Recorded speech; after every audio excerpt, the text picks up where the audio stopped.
जय हिंद दोस्तों, स्वागत है आपका अपने चैनल गुरुकुल में। दोस्तों, आज के इस सेशन में हम आपको दिल्ली पुलिस कांस्टेबल 2023 के मोस्ट इंपोर्टेंट क्वेश्चनों के एमसीक्यू करवाने वाले हैं। अगर दोस्तों आप हमारे चैनल पर नए हो तो चैनल को सब्सक्राइब कर लेना। अगर आपको वीडियो अच्छी लगी तो वीडियो को लाइक कर देना और अपने दोस्तों के पास भी शेयर कर देना। चलो दोस्तों, इसी साथ हम अपना पहला क्वेश्चन करते हैं। तो आपको पहले क्वेश्चन का उत्तर देना है। दोस्तों, बताना है कि आपको एक वर्ष के भीतर स्वराज्य की प्राप्ति किसका लक्ष्य था। किस आंदोलन का एक वर्ष के भीतर स्वराज्य की प्राप्ति का लक्ष्य था? सविनय अवज्ञा आंदोलन का, गृह शासन आंदोलन का, खिलाफत आंदोलन का, असहयोग आंदोलन का। तो चारों में से राइट आंसर कौन सा होगा दोस्तों? बताना है कि एक वर्ष के भीतर स्वराज्य की प्राप्ति किसका लक्ष्य था। कौन से आंदोलन का था? तो असहयोग आंदोलन का था दोस्तों। कौन से आंदोलन का था? असहयोग आंदोलन का था। ध्यान में रखना, ऑप्शन डी बिल्कुल राइट हो जाएगा। कब हुआ था असहयोग आंदोलन? 1920 और 21 में। 1920 व 21 में कौन सा आंदोलन हुआ था? असहयोग आंदोलन हुआ था। चलो दोस्तों, अगला क्वेश्चन करते हैं। नेक्स्ट क्वेश्चन का उत्तर देना है आपको कमेंट सेक्शन में। तो बताना है आपको अगले क्वेश्चन का उत्तर। बताइए, किस घटना के बाद महात्मा गांधी ने असहयोग आंदोलन को अपने हिमालय जैसी भूल बताई थी? तो कौन सा राइट आंसर होगा दोस्तों इसमें? किस घटना के बाद महात्मा गांधी ने असहयोग आंदोलन को अपनी हिमालय जैसी भूल बताई थी? ऑप्शन है हमारे चोरा चोरी कांड के बाद, खेड़ा सत्याग्रह के बाद, नागपुर सत्याग्रह के बाद, और ऑप्शन डी एनी बेसेंट के कारण। तो चारों में से राइट आंसर कौन सा होगा दोस्तों? तो बताइए, किस आंदोलन के दौरान महात्मा गांधी ने असहयोग आंदोलन को अपनी हिमालय जैसी भूल बताई थी? तो चोरा चोरी कांड के बाद दोस्तों।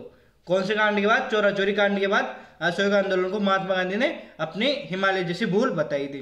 अगला क्वेश्चन करते हैं। आपको बताना है कि ये क्वेश्चन है हमारा अगला कि हिमालय पर्वत श्रेणियां निम्नलिखित में से किस राज्य का हिस्सा नहीं है? हिमालय पर्वत श्रेणियां निम्न में से किस राज्य का हिस्सा नहीं है? उत्तर प्रदेश, उत्तराखंड, हिमाचल प्रदेश, सिक्किम। तो चारों में से राइट आंसर कौन सा होगा दोस्तों? दोस्तों, आज गले में थोड़ी प्रॉब्लम है तो आप थोड़ा एडजस्ट कीजिए आज। तो बताइए कौन सा राइट होगा कि हिमालय पर्वत श्रेणियां कौन से राज्य का हिस्सा नहीं है? तो कौन से का नहीं है? उत्तर प्रदेश का नहीं है। उत्तर प्रदेश का हिस्सा नहीं है हिमालय पर्वत। ध्यान में रखना। अगला क्वेश्चन करते हैं। अगले क्वेश्चन को उत्तर देना है आपको। बताइए कि इनमें से किस अभिलेख में भारतवर्ष नाम का जिक्र मिलता है? इनमें से किस अभिलेख में भारतवर्ष नाम का जिक्र मिलता है? तो कौन सा अभिलेख है?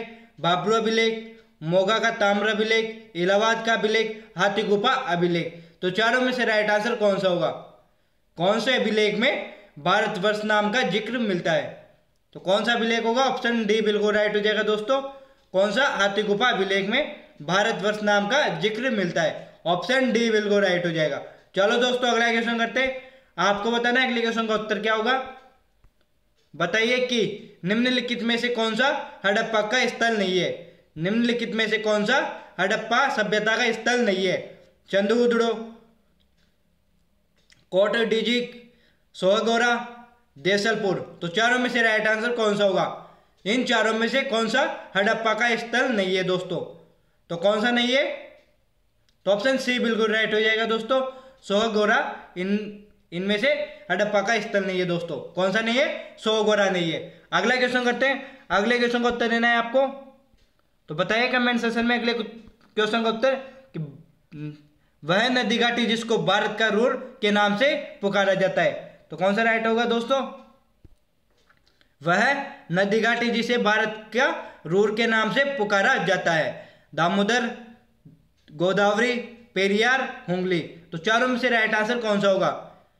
कौन सी नदी घाटी को भारत के रूर के नाम से पुकारा जाता है? तो कौन सी नदी घाटी होगी? बी बिल्कुल राइट हो जाएगा, दामोदर नदी को। दामोदर नदी घाटी को भारत के रूर के नाम से पुकारा जाता है दोस्तों। ऑप्शन बी बिल्कुल राइट हो जाएगा। अगला क्वेश्चन करते हैं। अगले क्वेश्चन को उत्तर देना है आपको। बताइए कि वह संविधान संशोधन जिसके तहत जीएसटी पारित किया गया। वह संविधान संशोधन जिसके तहत जीएसटी पारित किया गया। तो कौन से संविधान संशोधन के तहत किया गया जीएसटी पारित? 121वें संविधान संशोधन के तहत, 122वें संविधान संशोधन के तहत, 123वें संविधान संशोधन के तहत? इनमें से कोई नहीं। तो चारों में से राइट आंसर कौन सा होगा? तो कौन सा राइट होगा दोस्तों? कौन से संविधान संशोधन के तहत किया गया? 122वें संविधान संशोधन के तहत, 122वें संविधान संशोधन के तहत जीएसटी पारित किया गया। जीएसटी की फुल फॉर्म क्या होती है दोस्तों? जीएसटी की फुल फॉर्म पूछे तो क्या होगी? Goods service tax. Goods service tax GST की फुल फॉर्म होती है। अगला क्वेश्चन करते हैं। अगले क्वेश्चन को उत्तर देना है आपको।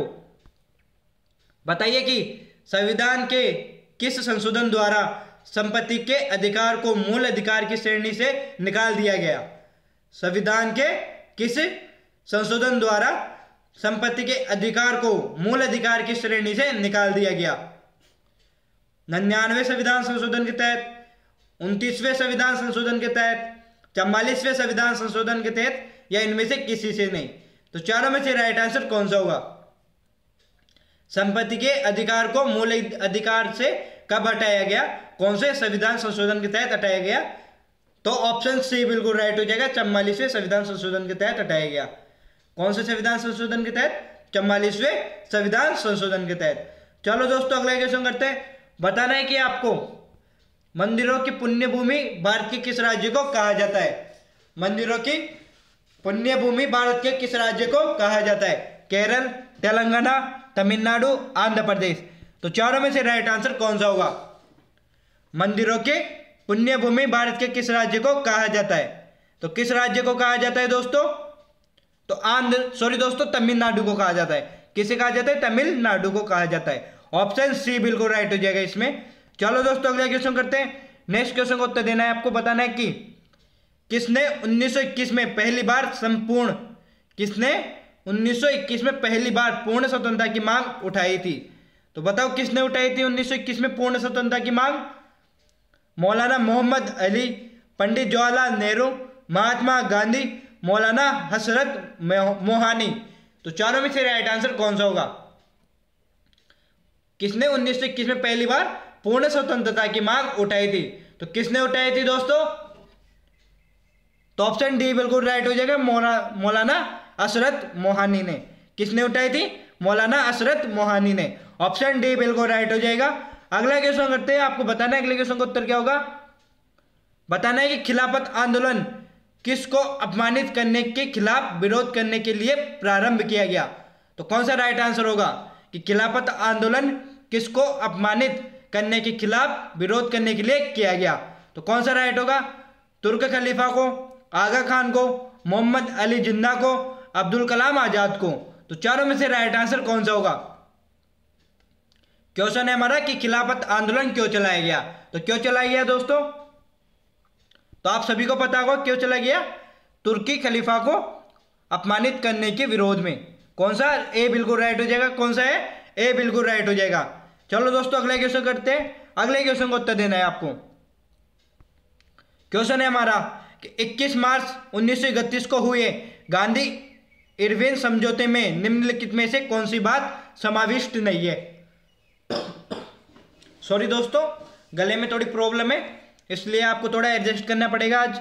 बताना है कि 31 मार्च 1931 को हुए गांधी इरविन समझौते में निम्नलिखित में से कौन सी बात समाविष्ट नहीं है?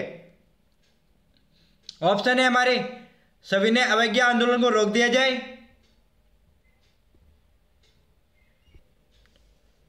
ऑप्शन 2 सभी राजनीतिक बंदी मुक्त कर दिया जाए, ऑप्शन सी कांग्रेस द्वितीय गोलमेज सम्मेलन में भाग नहीं लेगी, ऑप्शन डी वायसराय काउंसिल में भारतीय सदस्यों की संख्या बढ़ा दी जाए। तो कौन सा समाविष्ट नहीं है दोस्तों गांधी इरविन समझौते में? तो बताओ कौन सा राइट होगा? ऑप्शन सी बिल्कुल राइट होगा। ऑप्शन सी बिल्कुल राइट हो जाएगा दोस्तों। कांग्रेस द्वितीय सम्मेलन में भाग ली थी। कांग्रेस में से किसने भाग लिया था? महात्मा गांधी जी ने द्वितीय गोलमेज सम्मेलन में भाग लिया था। ऑप्शन सी बिल्कुल गलत हो जाएगा। यहाँ पर यह समझौता हुआ था कि महात्मा गांधी या कांग्रेस का कोई सदस्य गोलमेज सम्मेलन में भाग लेगा। अगला क्वेश्चन करते बताना है कि अगले क्वेश्चन का उत्तर क्या होगा कि 1934 में पटना में अखिल भारतीय कांग्रेस समाजवादी पार्टी का संयोजक कौन थे? तो कौन सा राइट आंसर होगा दोस्तों? तो ऑप्शन है हमारे आचार्य नरेंद्र देव, अच्युत पटवर्धन, जयप्रकाश नारायण, राम मनोहर लोहिया। तो चारों में से राइट आंसर कौन सा होगा कि 1934 में पटना में अखिल भारतीय कांग्रेस समाजवादी पार्टी के संयोजक कौन थे? तो कौन थे संयोजक? तो ऑप्शन सी बिल्कुल राइट हो जाएगा। कौन थे? जयप्रकाश नारायण। कौन थे? जयप्रकाश नारायण इस के संयोजक थे। समाजवादी पार्टी के संयोजक कौन थे? जयप्रकाश नारायण। ऑप्शन सी बिल्कुल राइट हो जाएगा। और इसके अध्यक्ष पूछे तो कौन थे? आचार्य नरेंद्र देव। अध्यक्ष कौन थे? आचार्य नरेंद्र देव। ध्यान में रखना कौन सा राइट होगा। चलो दोस्तों अगला क्वेश्चन करते हैं। तो बताइए कौन सा राइट गलत है, इनमें से कौन सा असत्य है। ये चार आपको कथन दिए हुए हैं, इनमें से कौन सा असत्य है।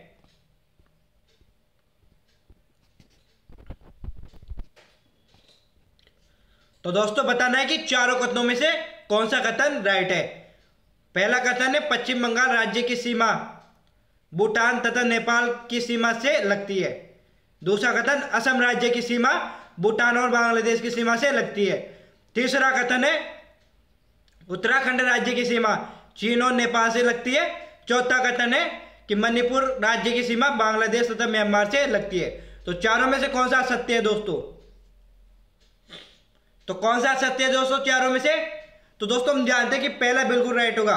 पश्चिम बंगाल की सीमा किस किस से लगती है? भूटान और नेपाल से। पहला बिल्कुल राइट हो जाएगा। दूसरा भी राइट है दोस्तों। यहां पर असम की सीमा भूटान और बांग्लादेश से लगती है। उत्तराखंड की सीमा चीन और नेपाल से लगती है। तीसरा सही है। चौथा गलत है दोस्तों। सॉरी दोस्तों, चौथा गलत है। डी ऑप्शन बिल्कुल राइट हो जाएगा। आपका क्वेश्चन के अकॉर्डिंग पूछे तो डी बिल्कुल राइट हो जाएगा। अगला क्वेश्चन करते हैं दोस्तों। अगले क्वेश्चन को उत्तर देना है आपको। बताना है कि संविधान की निम्नलिखित अनुसूचियों में से दल विरोधी कानून सॉरी दोस्तों, थोड़ी गले में खराबी है। आज का ये सेशन हम यहीं पे समाप्त करते हैं।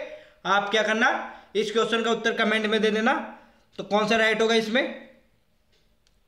आज का ये सेशन आपकी आज की क्लास 10 मिनट की होगी दोस्तों।